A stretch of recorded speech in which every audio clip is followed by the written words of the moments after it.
Hello സുഹൃത്തുക്കളെ, ഈ travel around and conquer the വേൾഡിലേക്ക് എല്ലാവർക്കും സ്വാഗതം.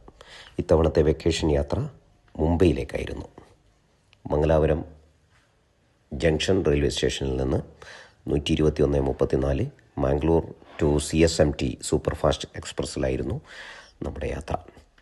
ഈ ട്രെയിൻ സാധാരണയായി 1:05 CSMTയിൽ നിന്നും മംഗലാപുരം ജംഗ്ഷനിലെത്തി കൃത്യം 2:05 തിരിച്ചു പോകുന്ന ട്രെയിനായിരുന്നു. പക്ഷേ ഇന്ന് ഈ ട്രെയിൻ 1 hour ലേറ്റ് ആയിരുന്നു. അതുകൊണ്ട് തന്നെ നമ്മൾക്ക് തിരിച്ചു പോകുമ്പോൾ 3:05 കഴിഞ്ഞപ്പോഴാണ് ട്രെയിൻ മംഗലാപുരം ജംഗ്ഷനിൽ നിന്ന് പുറപ്പെട്ടത്. പക്ഷേ ഈ ട്രെയിൻ ഇന്ന് മുംബൈയിലെ താനെ വരെ മാത്രമേ പോയിരുന്നുള്ളൂ. അതുകൊണ്ട് അവിടെ നിന്നൊരു യൂബർ ടാക്സി വിളിച്ച് നേരെ CSMTയിലേക്ക് പുറപ്പെട്ടു. ഈ ട്രെയിൻ രാത്രി 9:55 മുംബൈ CSMTയിൽ നിന്ന് തിരിച്ച് മംഗലാപുരം ജംഗ്ഷനിലേക്ക് വരും.